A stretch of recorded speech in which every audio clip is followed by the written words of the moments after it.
조국혁신당의 황운하 의원입니다. 국무총리는 대통령을 보좌하고 행정각부를 통할해야 하는 그런 막중한 책무를 가지고 있습니다. 그래서 이 청문회 과정은 정책과 업무 역량에 대한 검증에 좀 집중해야 한다고 생각합니다. 존경하는 여러 청문위원, 선배 동료 의원들께서도 이렇게 정책 검증에 좀 집중해 주시기를 좀 부탁드리겠습니다. 어제 이재명 대통령께서 이제 중동 상황 말씀하시면서 추경의 필요성을 말씀하셨더라고요. 굉장히 궁금해하시는 국민들이 많습니다. 이에 대해서 우선 후보자님께서 추경을 편성해야 된다면 어느 규모로 또 대충 어느 부분을 보강해야 하는지에 대한 보관이 있으시면 말씀해 주셨으면 좋겠습니다. 그 부분은 현재 정부 차원에서 논의를 하고 준비를 한 사안이기 때문에 제가 현재 지명자로 청문회를 하고 있는 입장에서 말씀드리는 것은 좀 그런 것 같고요. 다만 두 가지만 말씀드리자 하면 중동 상황 때문에 또는 그 이후에 더 가중적인 요구가 있습니다마는 그것과 별개로라도 코로나에 이어서 내란까지 가중된 어떤 민생의 어려움 때문에 추경 문제는 계속 제기돼 왔지 않습니까? 그래서 긴급한 소비 진작, 소비 지원 또는 어떤 이후에 경제에 다시 재도약을 위한 투자 이런 등등을 종합해서 추경의 필요성이 제기돼 왔고 대략 20조에서 30조 원 입장은 다릅니다만 그런 논의가 있다가 최근에 30조 원 수준으로 논의가 모여지고 있는 것으로 알고 있고 그와 관련해서는 보수와 진보를 떠나서 공감대가 상당히 있는 것으로 그렇게 이해하고 있습니다. 네. 다음 국민의힘 의원들께서 여러 의혹들을 많이 말씀하셔서 사실 저는 의혹 관련해서는 말씀드리고 싶지 않았는데 한 가지만 좀 지금 짚고 넘어가겠습니다. 그 후보자님께서는 제가 이게 좀 검토를 해보니까 2002년 사건 굉장히 억울하셨을 것 같더라고요. 그게 그 서울시장 출마하면서 후원금을 받았는데 그 영수증 처리를 하지 않았다는 내용이더라고요. 네, 좀 억울하게 생각하지 않으세요? 뭐 제가 왜 그 사건이 일어났는지를 모르고 저를 부른 수사 검사가 얘기해 줬기 때문에 아는 건데 수사 검사는 정확하게 당시 표현하기를 재수 없다고 생각하십시오라고 이야기했기 때문에 뭐 저는 억울하게 생각합니다만은 다 받아들였던 일이고요.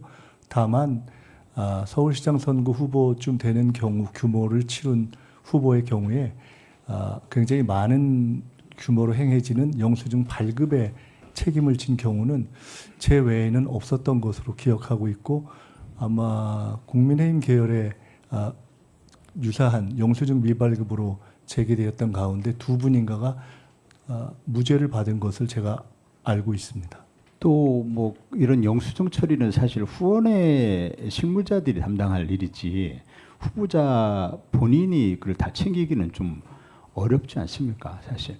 그래서 그 부분이 굉장히 억울하게 생각이 되었을 것 같은데 그 당시에 검찰이 이제 관련된 SK 손기승 회장으로부터 김민석이 건을 얘기하지 않으면 놔두지 않겠다 이렇게 협박을 해가지고 그래서 검찰이 의도하는 진술을 받아낸 것으로 이렇게 알고 있는데 맞습니까?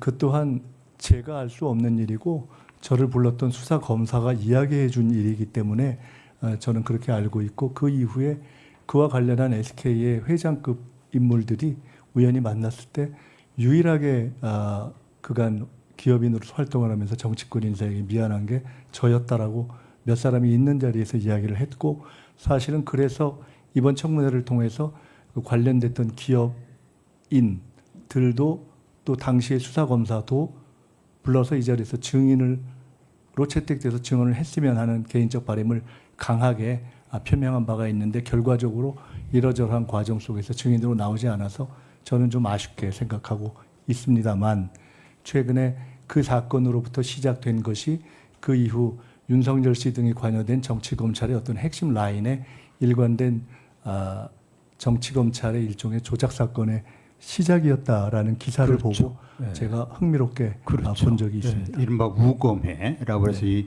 우검에 소속된 검사들이 윤석열, 한동훈 또 사진에 등장하지 않습니다만은 노무현 대통령 죽음을 몰아갔던 이인규 검사,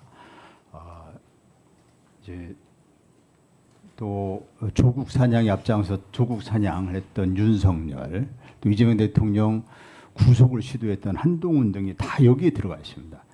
예, 특수부 검사들, 조작 검사, 조작 수사들의 어떤 모임이었던 이런 검사들의 정치 수사, 표적 수사의 출발점, 첫 번째 희생양이 김민석 후보자님이었다. 이렇게 분석이 되더라고요.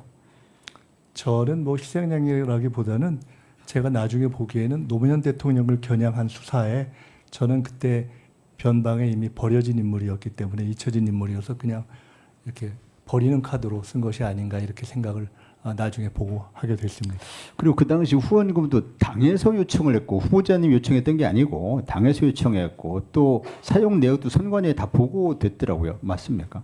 네, 중앙당이 해당 기업에 요청했고 해당 기업에서 가져와서 그것을 그대로 선거 캠프에 전달해서 선관위에 신고하고 쓴 내역입니다. 그래서 당시 중앙당의 후원회장을 맡았던 분께서 20년 정도가 지난 후에 제게 왜 그것을 불만을 표시하지 않았냐 이렇게 말씀했던 적이 있습니다만은 중앙당이 한 일이니까 어쩔 수 없다 이렇게 생각했었습니다. 검찰은 이와 같이 이제 없는 죄를 만들 수도 있고. 네, 네, 황운하 의원님 수고하셨습니다. 오후에 이어서 계속 질의해 주시기 바랍니다. 다음은 존경하는 최현일 의원님 질의해 주시기 바랍니다.